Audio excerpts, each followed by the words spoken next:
Quantos estão alegres com Jesus nessa noite? Eu tenho certeza, irmãos, que nessa noite Deus vai falar ao nosso coração. Vamos se colocar de pé. Eu quero que você abra a sua Bíblia na carta de Paulo aos Gálatas. Carta de Paulo aos Gálatas, capítulo 5. Verso 16 ao 24. Glória a Deus. Assim diz a palavra do Senhor. Digo, porém, andai em espírito, e não cumprireis as concupiscências da carne. Porque a carne cobiça contra o espírito, e o espírito contra a carne. E estes se opõem-se um ao outro, para que não façais o que quereis. Mas, se sois guiados pelo Espírito, não estáis debaixo da lei.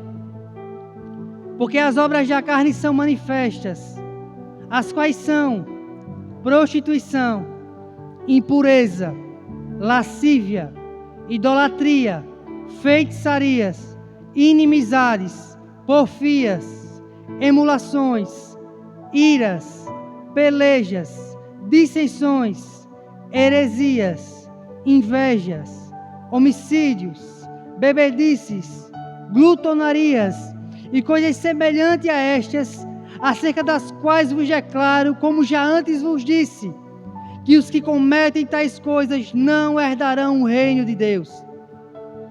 Mas o fruto do Espírito é amor, gozo, paz, longanimidade, benignidade, bondade, fé, mansidão, temperança.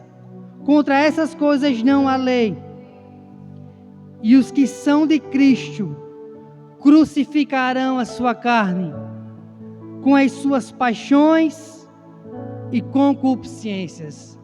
Hoje eu quero falar sobre o tema andando no Espírito. Vamos orar em nome de Jesus. Senhor Jesus, eu te louvo, eu te exalto, Senhor, nessa noite. Eu te agradeço por mais uma oportunidade de transmitir a tua palavra, Senhor. Pai, eu te peço nessa noite, em nome de Jesus, que a tua graça, que a tua unção paire sobre nós nessa noite. Nós somos carentes da tua voz, da tua presença, Jesus. Tu é aquele que conhece a tua igreja, o Senhor é aquele que anda no meio da sua igreja e sabe do que ela necessita, Pai. Que nessa noite o Senhor venha produzir no meu coração e no coração da sua igreja quebrantamento, a alegria da salvação. Ah, Senhor, muitas vezes estamos na tua casa, mas já perdemos essa alegria, Deus. Muitas vezes entramos no piloto automático e não sentimos mais a tua voz, Jesus, muito menos a tua presença. Eu te peço em nome de Jesus, tende misericórdia de nós, Senhor, e não retire de nós, Pai, o teu Santo Espírito, Pai. Atenta, Jesus, para o nosso clamor nessa noite e enche-nos com a tua presença, com o teu Santo Espírito. Que eu diminua nessa noite e que o Senhor apareça. Em nome de Jesus. Amém. Podem sentar, igreja. Irmãos, nessa noite nós estamos diante de uma das cartas mais polêmicas já escritas pelo apóstolo Paulo.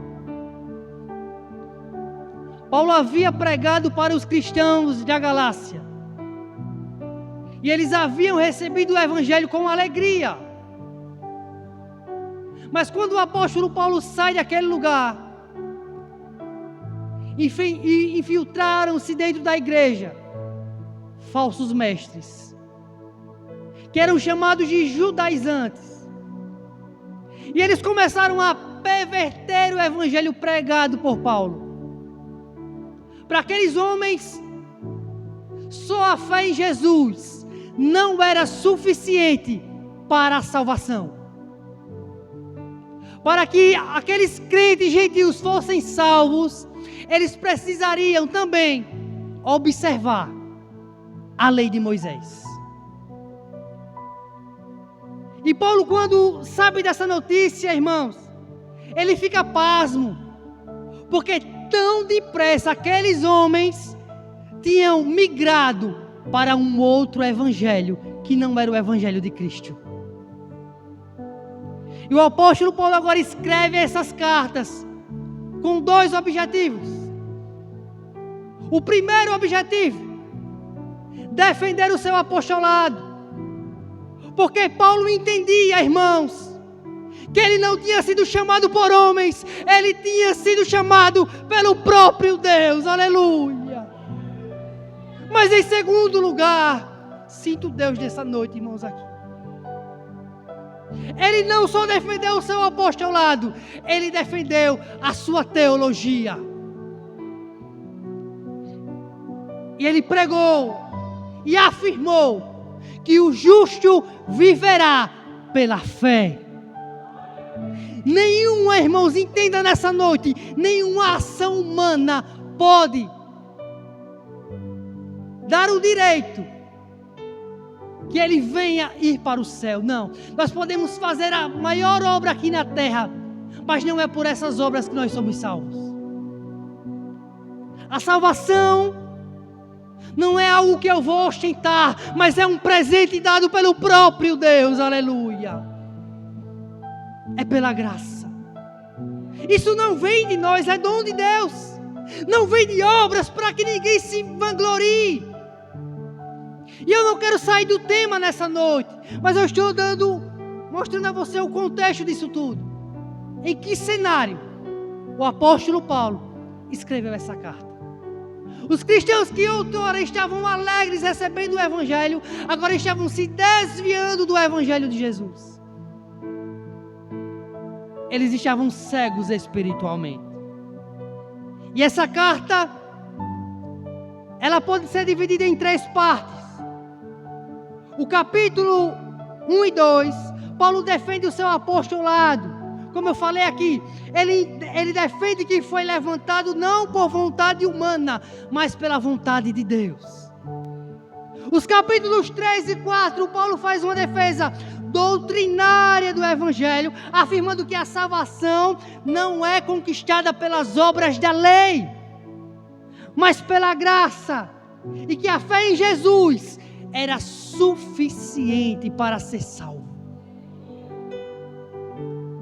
Os capítulos 5 e 6, Paulo agora aborda a vida cristã na liberdade do Espírito.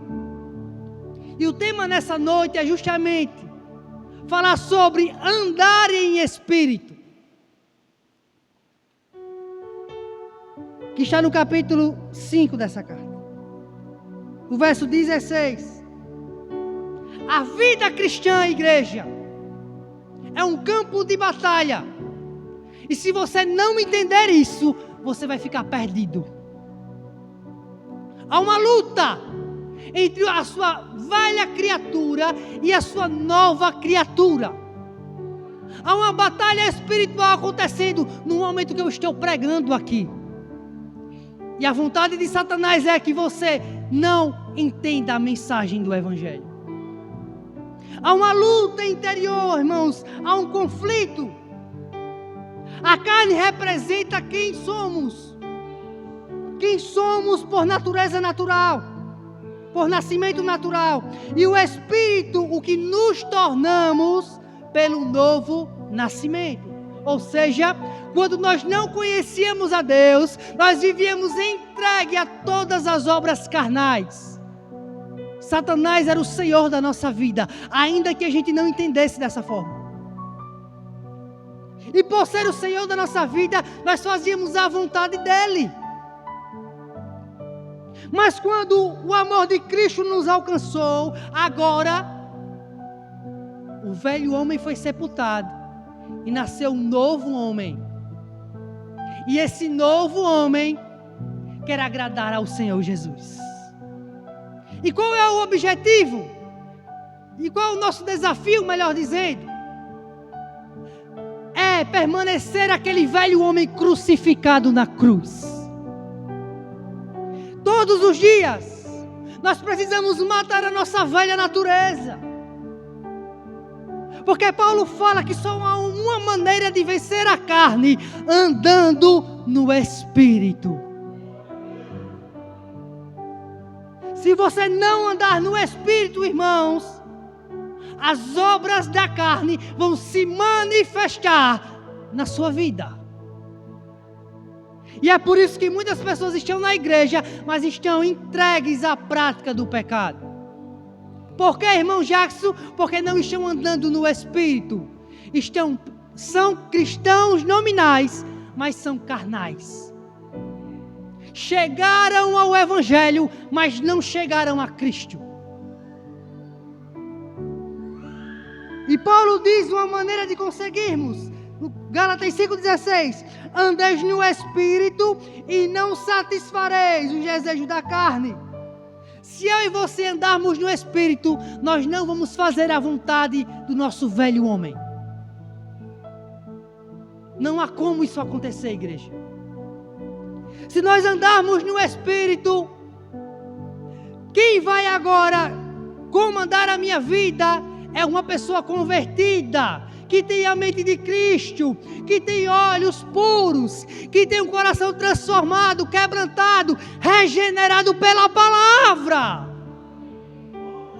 Aleluia! Quem anda no Espírito, igreja, mortifica a sua carne. E o que significa mortificar a carne? Mortificação é o ato de negar a si mesmo, ou seja, de controlar as suas paixões e desejos carnais, a fim de se aproximar de Deus para viver em santidade. Mortificação. O apóstolo Paulo disse em Romanos capítulo 8, verso 13: se vocês viverem segundo a carne, vocês morrerão. Mas se através do Espírito mortificarem os atos do corpo, vocês viverão. Aleluia. Em outras palavras, Paulo está dizendo: se vocês viverem entregue às trevas, vocês vão morrer espiritualmente. E podem morrer eternamente se não se arrependerem.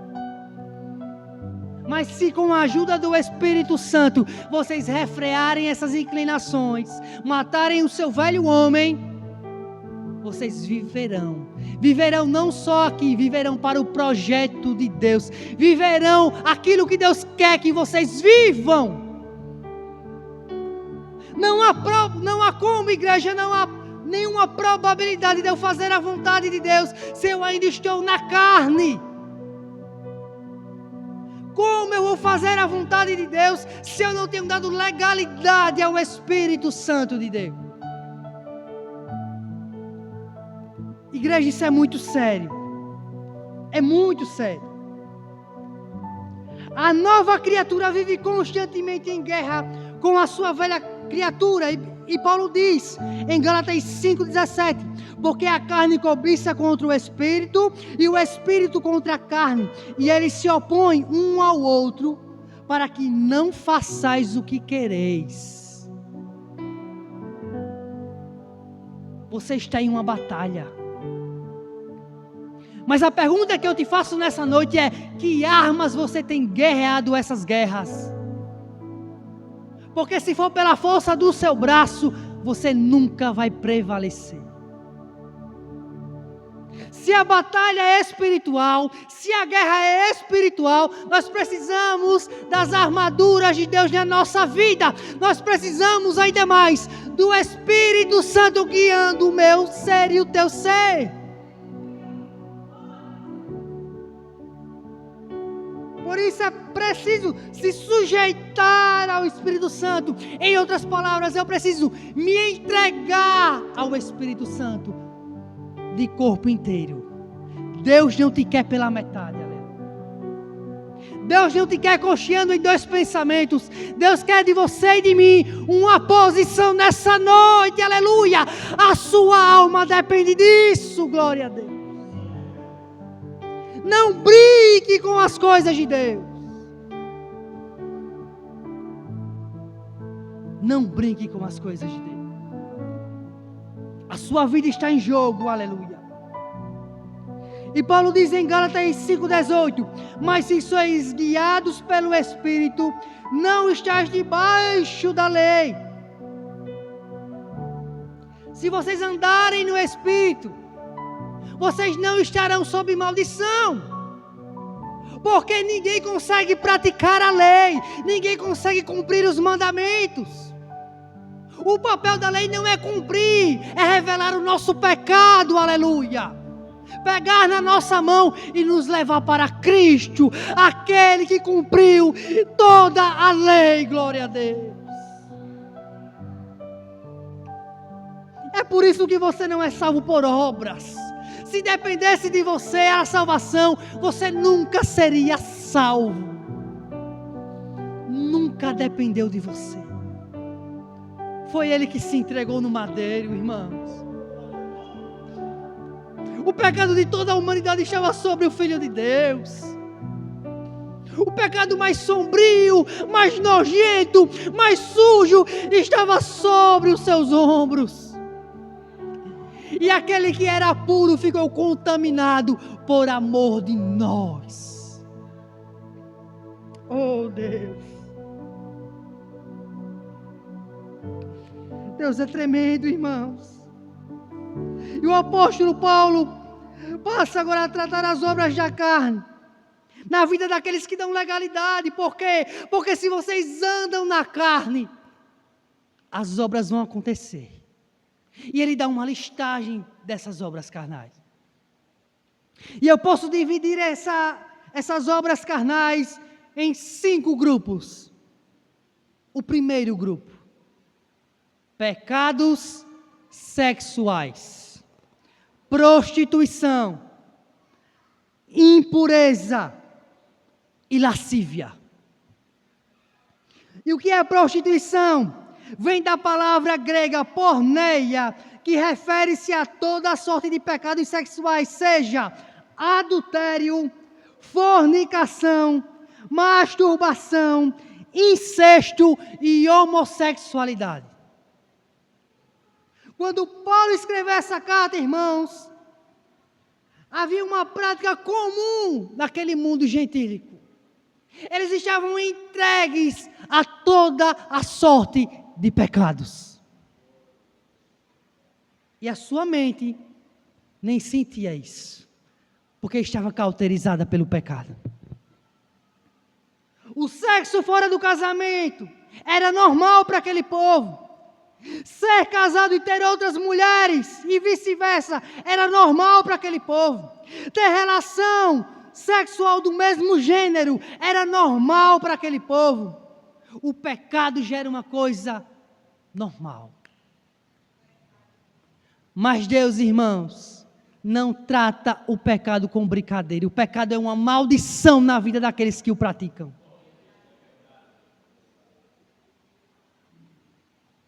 Impureza é um termo que fala sobre a moralidade, atos, palavras, pensamentos e intenções do coração. O tribunal de Cristo é o único que terá competência para julgar essas coisas. Porque eu posso dizer que sou cristão, eu posso estar na igreja de cristão, mas quem sonda o meu coração, quem sonda a minha mente? Só Jesus. Então Ele sabe, irmãos, quais são as nossas dificuldades. E é por isso que nós precisamos, em nome de Jesus, andar no Espírito. Lascívia significa libertinagem nas relações sexuais, um apetite libertino desvergonhado. O homem entregue à lascívia não conhece freio algum, só pensa no seu prazer e já não se importa com o que as pessoas pensam. Veja que quanto mais você está no pecado, mais você vai piorando a sua situação, porque um abismo chama outro abismo. Essa pessoa que está assim, ela está cega espiritualmente. Mas há um segundo grupo, o grupo de pecados religiosos, a idolatria e a feitiçaria. Esses dois pecados falam da ofensa a Deus, pois são uma perversão ao culto a Deus. E o que é idolatria, irmãos? Refere-se à adoração a outros deuses, feito pela mão do homem. É o pecado no qual as coisas materiais ocupam o lugar do Senhor em nossa vida. Idolatria é colocar qualquer coisa antes de Deus e as pessoas. Ou seja, tudo aquilo que você coloca acima de Deus é uma idolatria, ou pode se tornar uma idolatria. Pecados religiosos. O nosso coração, a nossa mente tem que estar conectada no céu, igreja. Nós somos da terra, mas também nós somos cidadãos do céu. Por isso, Paulo está alertando aqueles cristãos da galáxia: andem no Espírito, não deem legalidade à carne. Porque se vocês não vigiarem, se vocês se entregarem a essas coisas, vocês vão voltar para o lugar que Deus havia tirado vocês. É muito sério isso, igreja. O terceiro grupo são pecados sociais: inimizades, porfias, ciúmes, iras, discórdias, dissensões, facções, invejas. Ou seja, são 8 pecados que envolvem transgressões ligadas a relacionamento. É uma coisa que começa de dentro e para fora. Será que as pessoas hoje têm problemas entre si? Será que hoje nós guardamos sentimentos em relação a outras pessoas? Como está o seu coração? Será que você é um cristão que tem um coração transformado pela palavra? Ou será que você é um cristão que guarda sentimentos? Irmãos, eu quero te dizer, quando você guarda um sentimento, quem vai adoecer não é a outra pessoa, quem vai adoecer é você, se não liberar o perdão.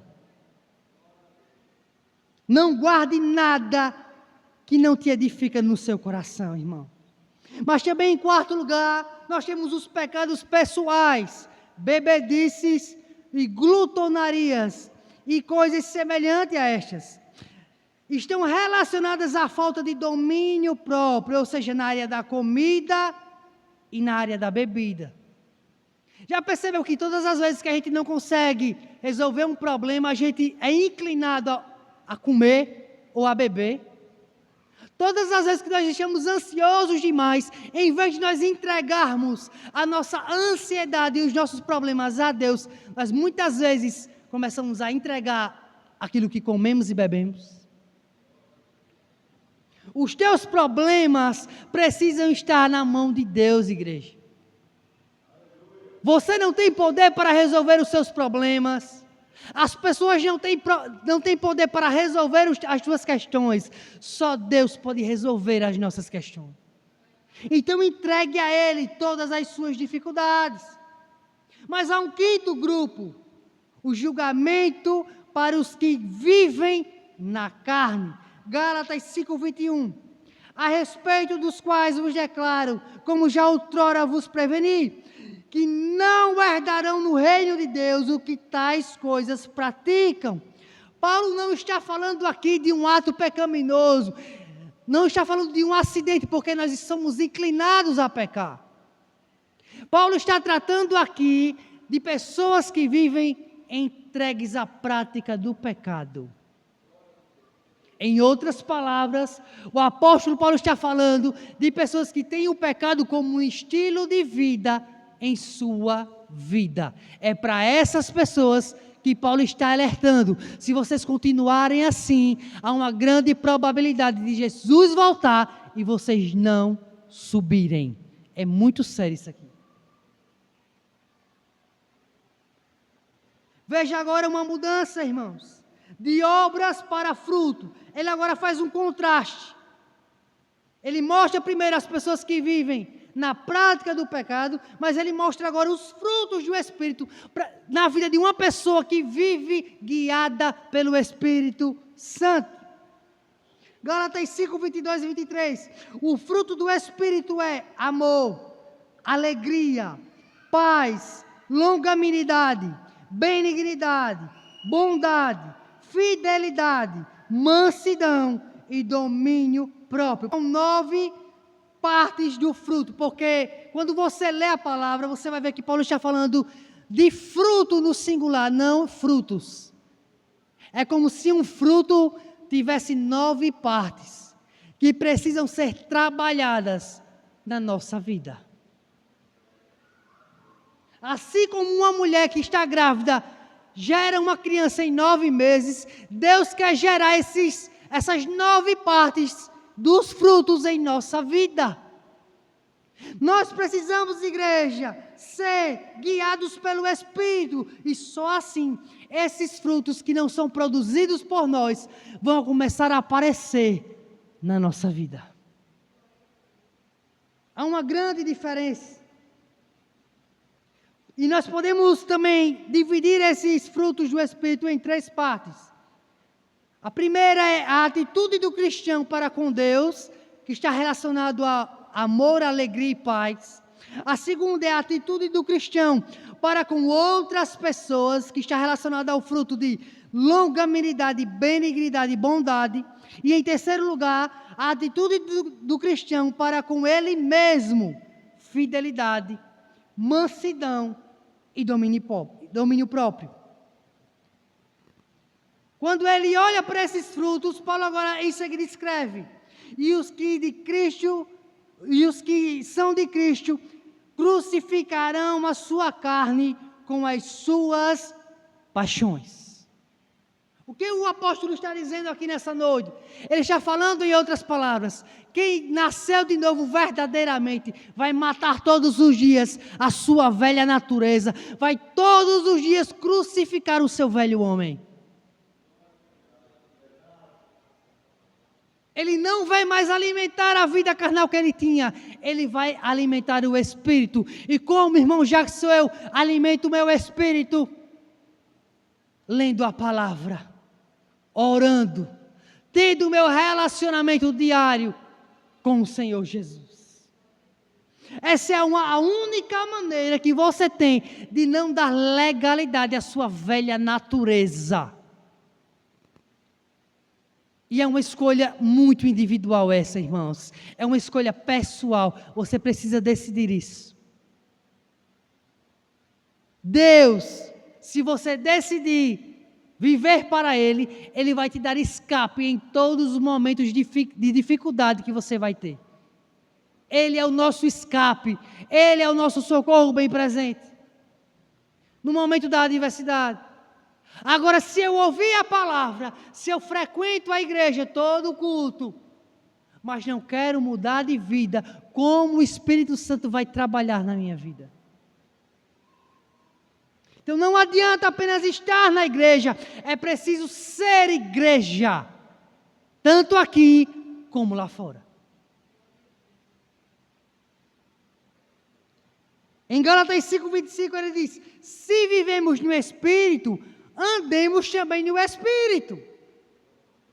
Não basta eu ser espiritual dentro da igreja, eu preciso ser coluna, eu preciso ser uma atalaia de Deus fora dessas 4 paredes.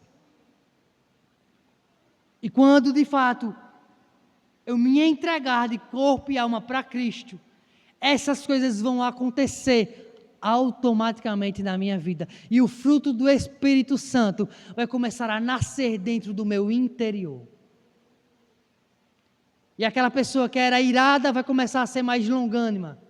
Vai ter mais domínio próprio.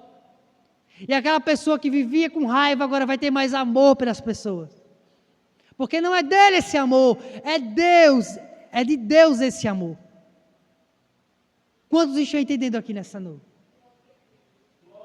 Então nós não podemos, igreja, de maneira alguma, estar aqui sem um novo nascimento.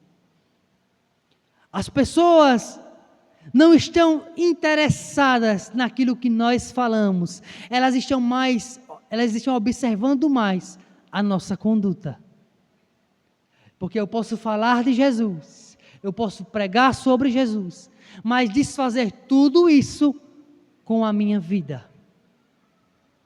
Às vezes, o meu testemunho, vai produzir mais frutos do que muitas palavras. Quem é você? Quem sou eu? Quando essas portas se fecham.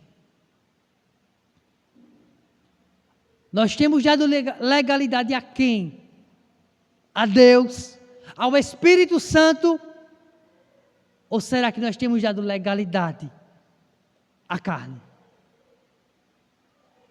Eu quero te dizer, nessa noite, que ainda que os teus pecados sejam mais vermelhos que a escarlata, ainda que você esteja no fundo do poço, se você se arrepender verdadeiramente, Deus tem uma roupa nova para você. Deus tem uma vida nova para você. Basta que você se arrependa e abandone essa vida. Aquele que encobre os seus pecados não prosperará, mas aquele que confessa e abandona alcançarão de Deus misericórdia. Amém? Que o Espírito Santo tenha falado com a igreja. Deus, irmãos, quer você por inteiro. Está na hora de você tomar uma posição. Amém? Vamos aplaudir o Senhor Jesus. Eu agradeço a oportunidade.